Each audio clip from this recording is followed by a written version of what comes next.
Good morning to all one's agricultural and allied extension specialists throughout the globe, I would say.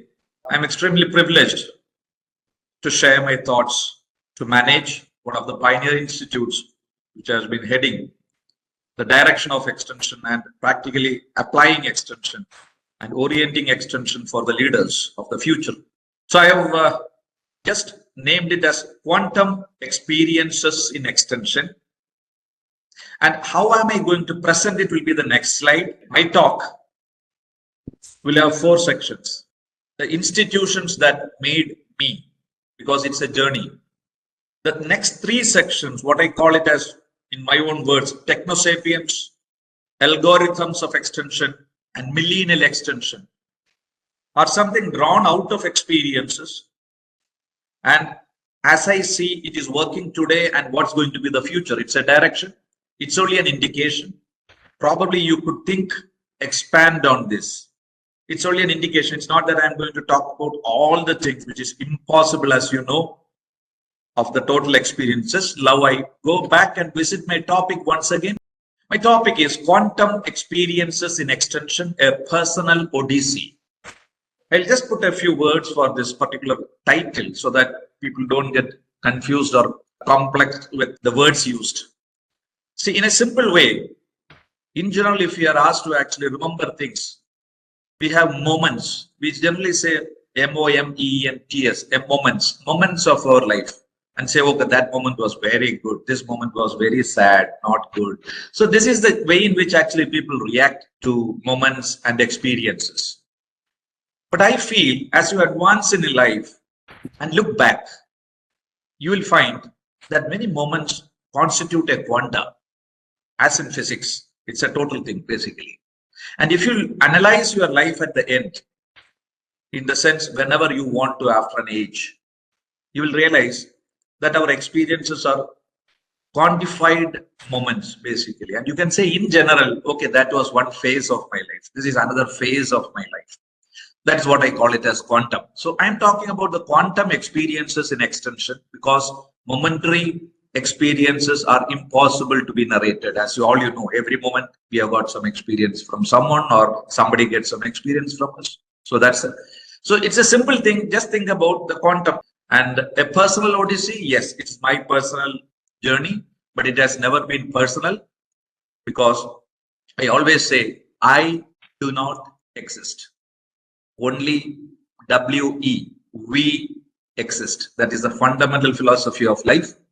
So if I have learned something, it has been because of so many people around, teachers, students, friends, farmers, politicians, leaders, lot number of people. It's very difficult to say. So, though, but I have used the word a personal odyssey. It is my perspective of sharing some of the quantum experiences. Now we'll go to see how I am going to talk about. I'll just give an orientation. It's very difficult. I was thinking when Dr. Srinivas Starilu invited me for this talk because it's a very vast area. Then I thought, okay, I'll divide it first into the institutions which I have got, that are many, but I picked up 3 and then thought, okay, I will talk about the institution and its extension implications as far as I am concerned. This is actually Kerala Veterinary and Animal Sciences University. That's the mug, the memento of the university. So that's one of the phases, I would say. Of course, you have the family, you have the school, you have attended so many things which give you experiences. But it's going to be very vast. So I'm thinking about the first one, Kerala Veterinary and Animal Sciences University, where I did my BVSc and AH. At that year, I'm a 1978 batch student. At that time, it was with Kerala Agricultural University. So this was, now it's a university, very prominent university, which I had the opportunity of coming back and serving as the first director of entrepreneurship. They do not have a directorate of extension. That's very unique. That was an interesting experience for me in 2011. So as a student, basically I was interested in the subject of extension, even at undergraduate level. Probably, I don't know, my father could have been an influence. He was the dean of 2 universities at that time in faculty of education. So I have seen people coming, talking to him on education, his different views and all those things. Otherwise, in general, many of my classmates chose for other subjects, basically. But even in 3rd year, 4th year, 5th year, I was very sure I'm going to take extension and I have no regrets. I have enjoyed taking and now also enjoying the subject. Now, that's the first part I would say. Now, after that, I did my master's there, Master of Veterinary Science and Extension there. And one of the things I was very much interested was reading. Reading not only extension books, reading whatever I used to get. This is one thing I would say, suggest to the future leaders. Don't restrict your reading to extension books alone. I remember the words of Van den Ban. You will be remembering Van den Ban, who has written the book Agricultural Extension. So Van den Ban was a wonderful, I would say, friend, because he used to call like that. So when we used to talk, he used to talk to me later. I never knew this at that time. But when I was a faculty and we have been doing a small research project, he used to say he was in Chennai and in Pondicherry. So once years back, he told me, now we'll go and search some books. He took some management books. He spent a lot of time on that and then told, see, we need to have lots of reading so that extension gets the advantage of drawing the goodness of what is happening into the subject for application. I personally endorse that because the more you read other books, you feel that there's a lot of application basically in extension. That is one of my classic learning, I would say. I did my master's and I joined there as assistant professor in extension in 1986 and had a wonderful time with the students because I wanted to experiment a lot of my thoughts on innovations and pedagogical approaches. And interestingly, the one thing again as a teacher I would suggest, which I will mention later also, is I always feel students make teachers. So very often the students who are very successfully in different parts of the globe now call, and even in now, I always say that, see, the interesting part of becoming a teacher is that you don't finish it with a class, you finish it with a life. Even now, there are the same relationship going on with so many students, which is a very, very unique situation. Basically. So I enjoyed teaching. In 1991, I was one of the first to be selected for Nehru Centenary British Fellowship Award to do a PhD in University of Reading, UK, 1991. Yes, many of you would have heard this university, and one of the basic things is that from an Indian perspective of totally an Indian, 1991, you get into a completely different world. In 1991, it's not as global as today because very rarely people go outside, come inside, and those were happening. So I went, and that's a place where in which I had a lot of outlook change because the fundamental thing I joined for PhD, how they start with a PhD and how they leave you yourself in extension basically to collect your own things and find your own problems and your own methods. They mentor you. They don't spoon feed you. And it's a very interesting, that itself is a talk. So I'm not going to talk anything on that. But in 1991, I went there, and 95, I finished my PhD. And again, for the first time in the department, they offered the first postdoctoral bursary of the department to me for a hillside extension work of Sri Lanka years back.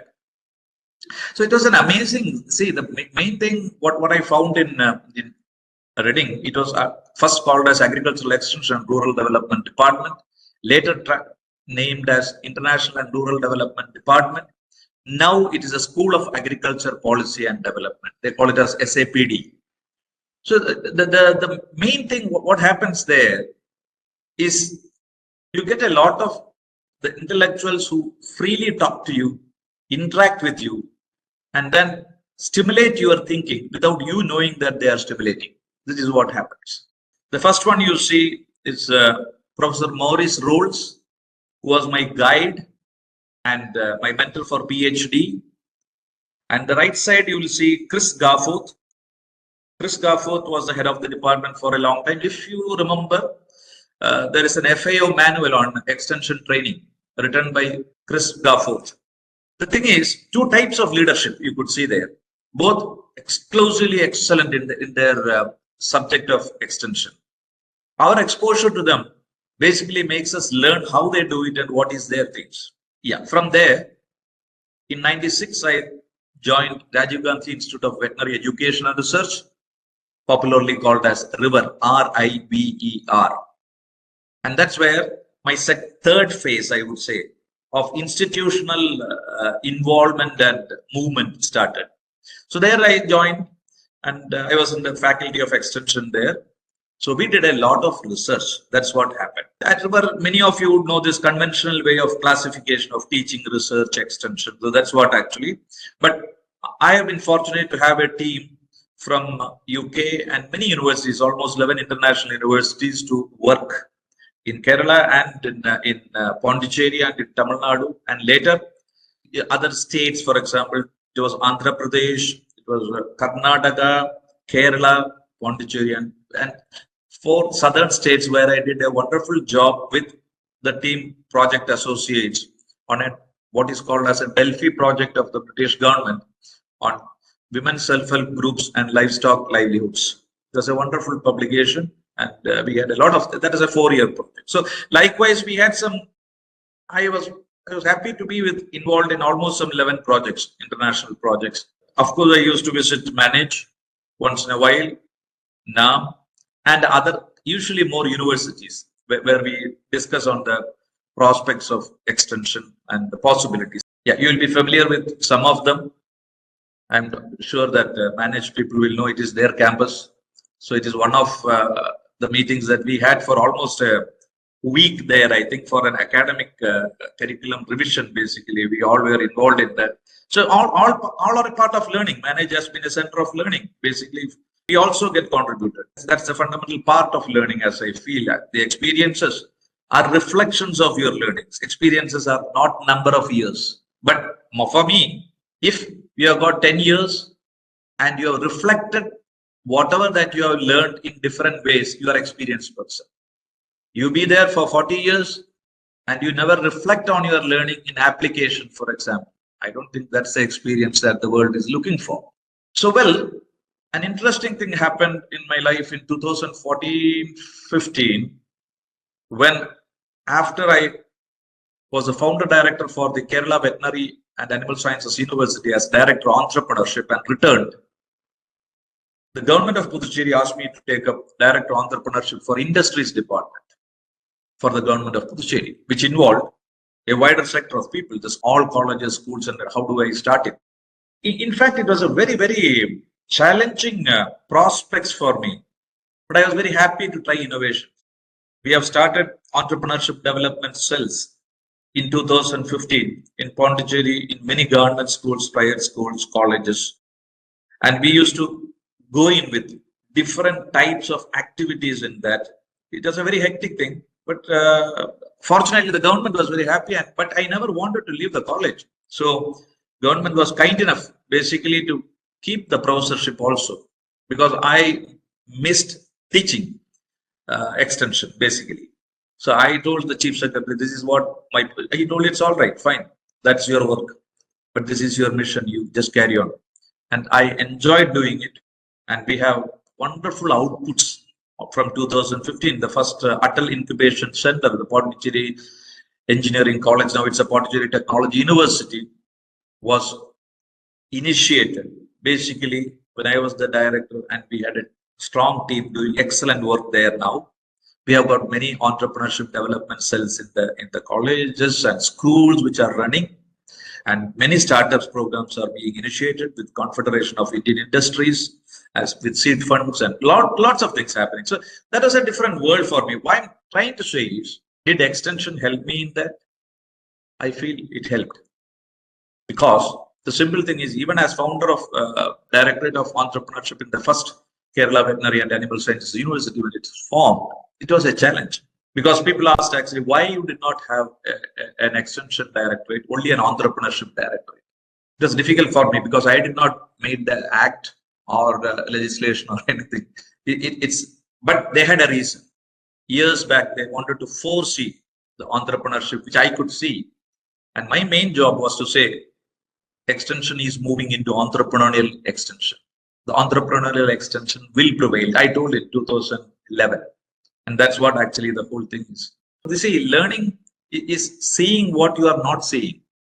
That's the basic thing of learning. It's not that you observe something and say, okay, this is a mirror, this is a bottle. No, Did you see something other than the bottle? That is your creativity. I think all have it, but very often we don't have opportunities of applying it. That's what actually that happens.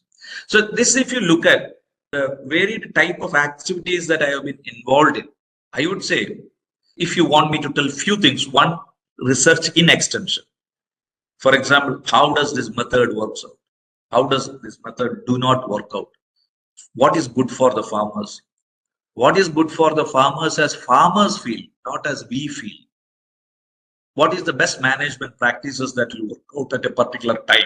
And incidentally, one of our projects in 2002 with UK government and at that time, yes, with University of Reading and River in Pondicherry, was the first to develop a touchscreen information kiosk on cattle health knowledge for illiterate farmers.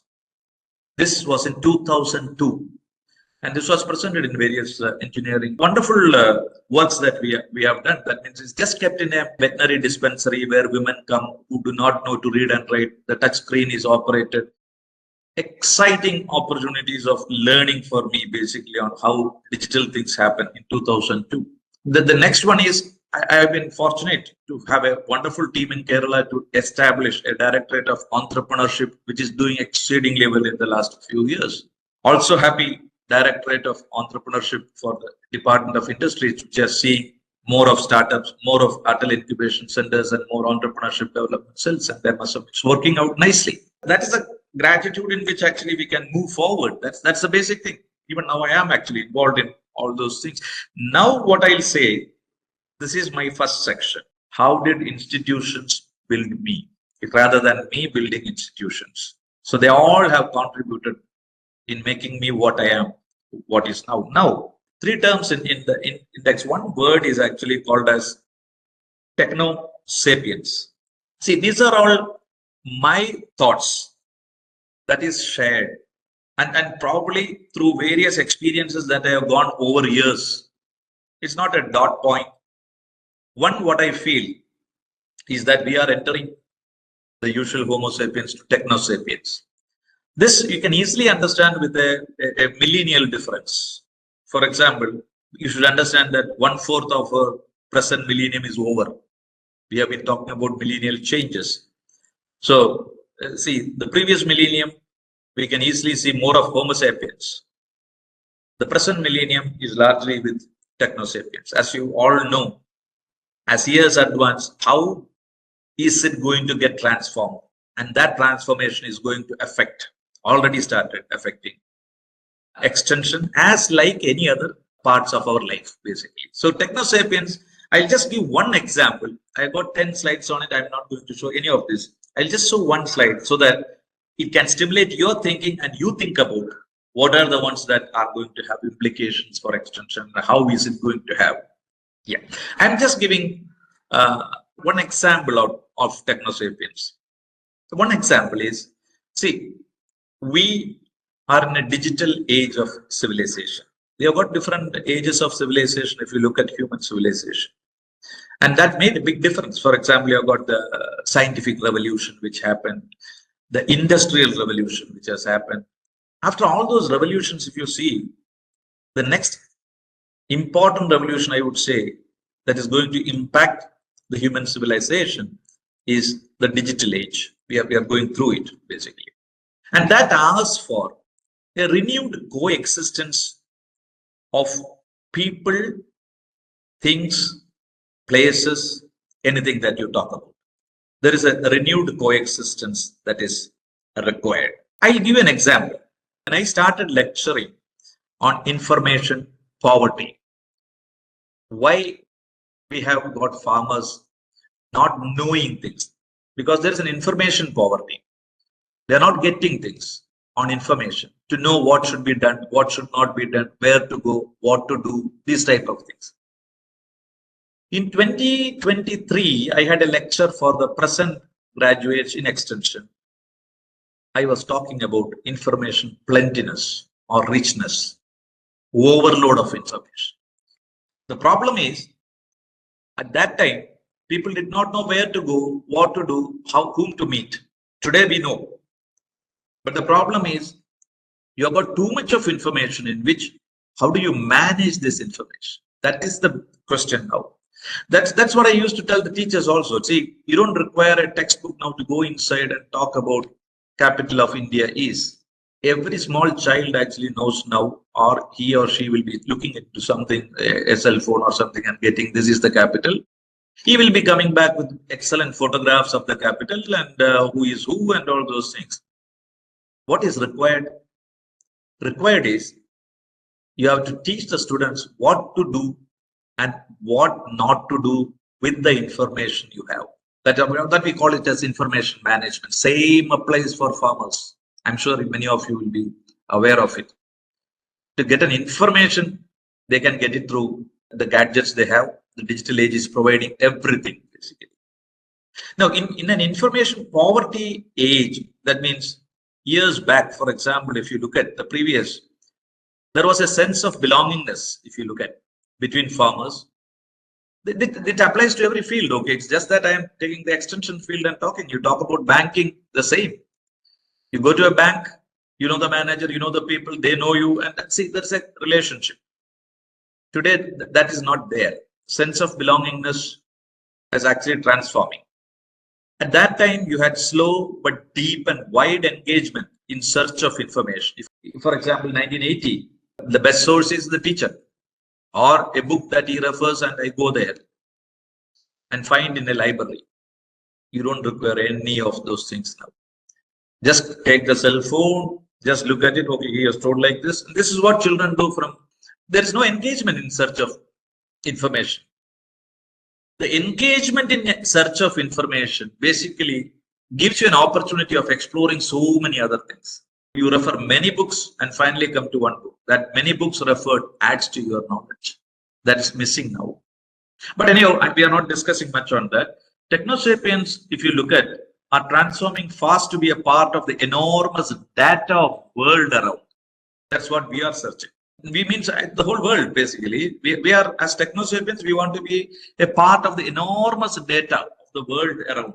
That's a very interesting saying in one of the recent books. They say, you Google and get it. But you feel you are Googling, but Google is Googling you. What I'm trying to say is, I'll get an enormous data of things, what is happening around the world. I want to order for chapati and curry. Okay, you just go into Swiggy, Zomato or whatever it is and you get the amazing world of data that is around you. The person who is bringing your order doesn't have anything to do with the quality of the food. If the quality is not good, you can only call and tell the person who cooked it. It doesn't serve you. Whereas that's the same thing with the teacher. The same with the extension worker. Everything is there when you transfer through the digital age. And then you have to be cautious of making it the best way possible. That's another challenge that the extension is facing. Anyhow, next one, human connectedness as well as other beings around was strong, meaningful, and stable, I would say. 30 years back, the human connectedness as well as other beings around, that was strong, it was meaningful, and stable. Human connectedness is now fast, but shallow, weak, unstable. I'm not saying which is good or bad. That's a different thing. I'm telling a situation. Mistrust, loneliness, disintegration of family structure. These are the things actually that are going fast in the last few years. I'm not saying everything is because of digital age of civilization, because ethos, values play a major part in this. So one thing I would say, one example on technosapiens I have given you is this example. You can go on with many.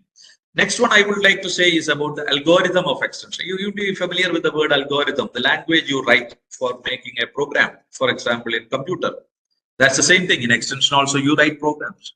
So what are the three key things which I find that engage, evolve, and emerge are the three things actually very, very, very important in extension. Engage would mean you engage when you get something, because the world is changing around you. Many of our professionals feel, oh, I don't want to accept what is happening. Number one. Number two, it asks for a lot of adaptation from what I am doing now. That is engaging. But you have to engage with energy. The present world is of that. Evolve. Every event that we do, every program that we do, every project we do, that should help us to evolve. That I call it as evolve with events. And then finally, you emerge. You emerge with ethos. Ethos means values, basically the values that you keep it. Do all the engagement and involvement and you lose your values, no use for the society. That's what actually the challenges we are facing now. So engage with energy, evolve with events, and emerge with ethos. These are the three things. When you talk about engage, how do we do it? One is extension professionals. I personally feel your success depends upon co-learning and adaptability. When we say that actually a student in the class is applying cell phone and doing something with that, have you ever tried learning that from him or her? That is co-learning. Adaptability is adjusting to the present situation. If it desires to be adjusted, not for all, but we need to adapt. Professionals need to adapt to the changes that are happening around. If you wait, things will move on.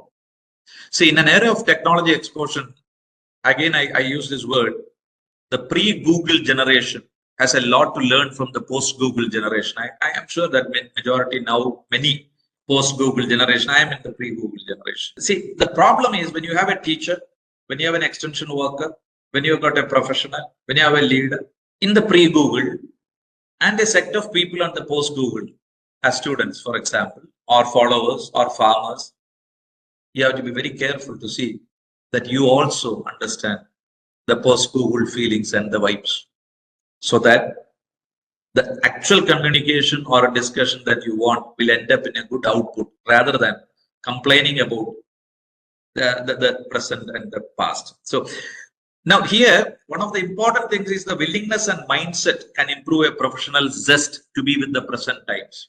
It depends all on your mindset. I'll tell you very clearly, if you want me to tell one thing in extension, what can change and make you a leader is the mindset change of the professional.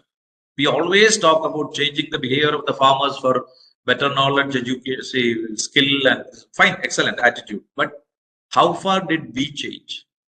Just reflect on it, see, and look at the outside and see.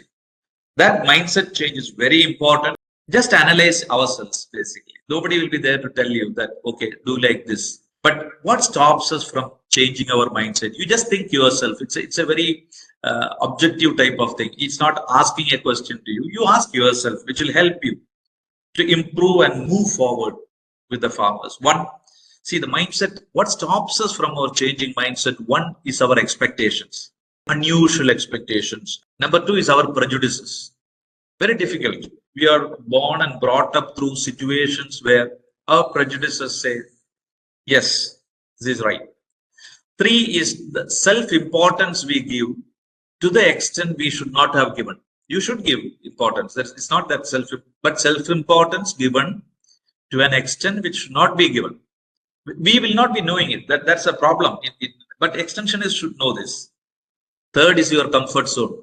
Like as you will be very popular book. You should be knowing Robert Chambers' rural development book, Farmer First, Frontiers, Challenging the Approach. Incidentally, I had opportunity of working with him for some time. But anyhow, in his book, Rural Development, he says about, okay, this is years back. He talks about taking farm sizes and farms around nearby access of an extension worker so that he need not walk much. But the sample is there and he can do studies. That is our comfort zone, basically. How do we go? And the passivity we have over a period of time. Passivity. Oh, this is okay. This is all right. This is okay. But what I feel is the expectation, prejudice, self-importance, comfort, and passivity. Just have a relook at self. And that will help you in changing the mindset. Now, I'll just quickly go through a few of the things which I feel is what is happening to the extension. I call it as a millennial extension. But what is happening during this period, which has got implications to extension? As I told, information poverty concept is going. Information richness is coming. So what is the role of extension? Basically, extension has to help farmers select and apply things rather than creating awareness about them. Information is not an awareness thing now. Moreover, the technology, if you look at the extension, it has moved from human oriented to technology dependent. This is an early history thing. You talk about the plowings or something or tiller or something. It has gone to mechanics now, basically, technology. A lot of things technologically in every field of extension, it is there. How far are we competent to know and understand the operations and advise them to the farmers is second one. Now, see the diversity. 50 years back, we would have talked about the livelihoods, or 30 years back, livelihoods are important. Even now it is, but business is taking an important thing like agriculture to agribusiness. That's how the transformation is. I would say call it as human extension to electronic extension or e-extension basically. Human extension means at that time I used to go your farm and home visit, a typical example. We go there, we talk to them and find out what is exactly happening in the field and then suggest them. Now e-extension, you just show the video and then say, okay, this is what you want to do. Okay, fine. Or create an app and say, this is what you should feed your cow. Or say, this is the fertilizer that is to be used. When we are doing such things, what are the precautions that we need to take is the area of field of research now. These are all areas of research for extension, basically, I would say. Yeah, we had a concept 30 years back to increase the production, which transformed into increased productivity now from field or anywhere. You want increased productivity.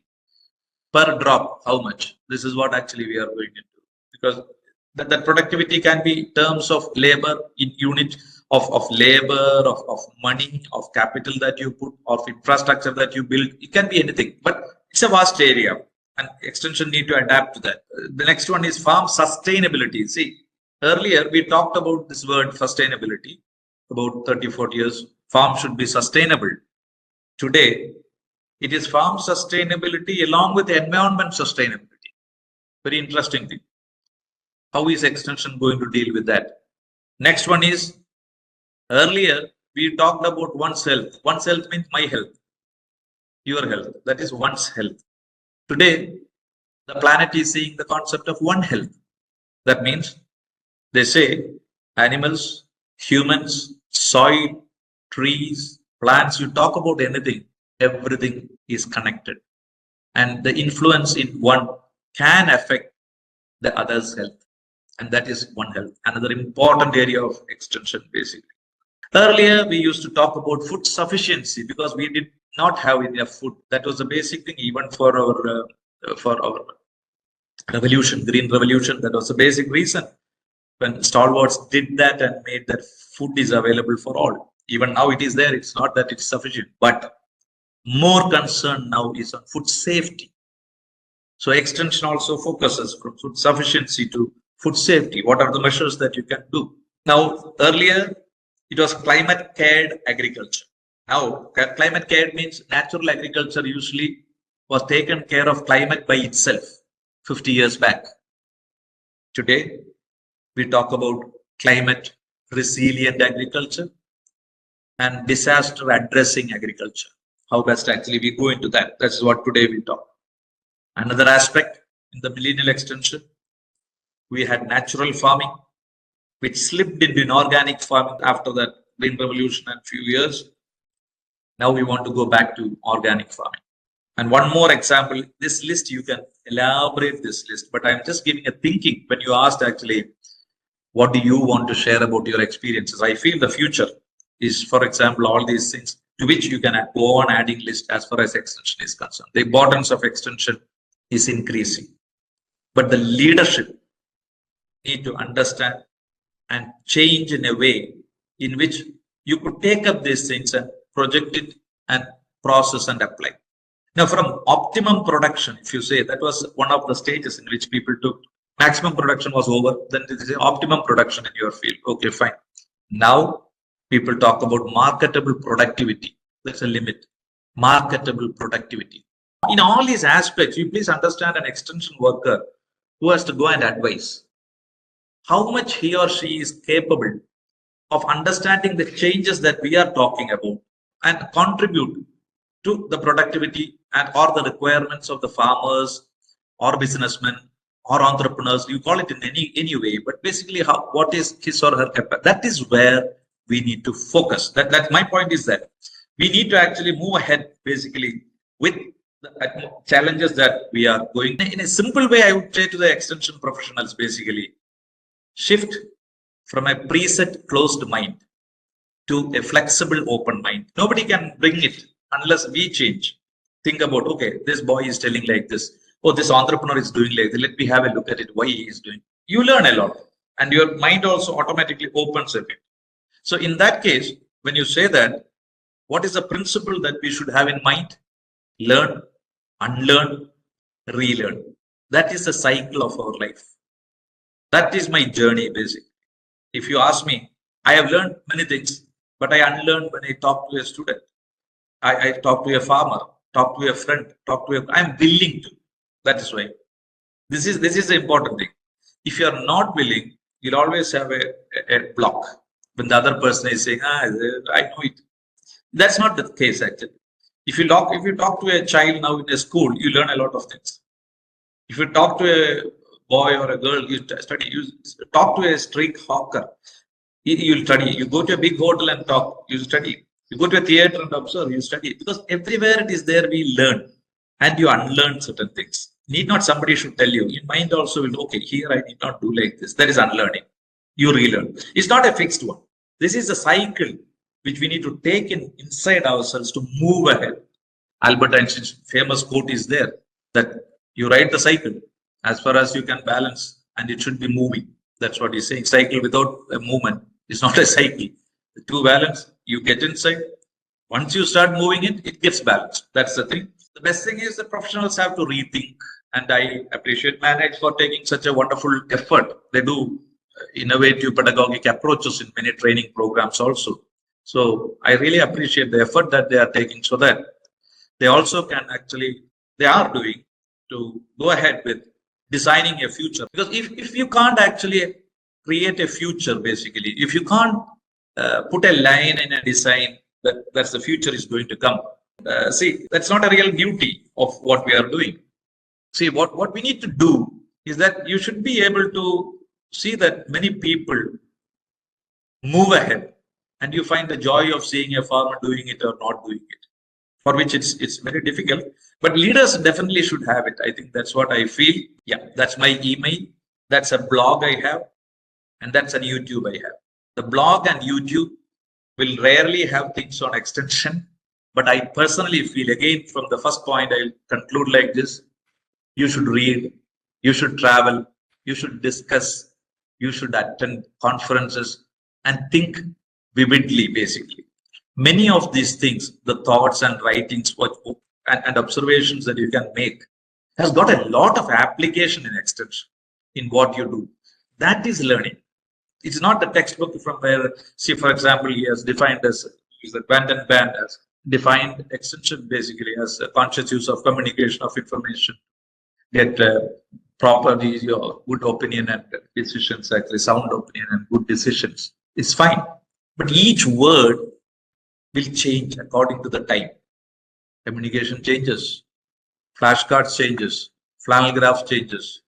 You need only a cell phone now to take a class, or the farmers will give you the class. Digital era is actually making a revolution, basically. You can't stand aside and say, oh no, this is not. You can't. Be a part of it, enjoy it, and then contribute to it. I think I will stop it here because it's an ocean extension. And thank you, the Manage, for giving me an opportunity of sharing some of my thoughts. Thank you so much.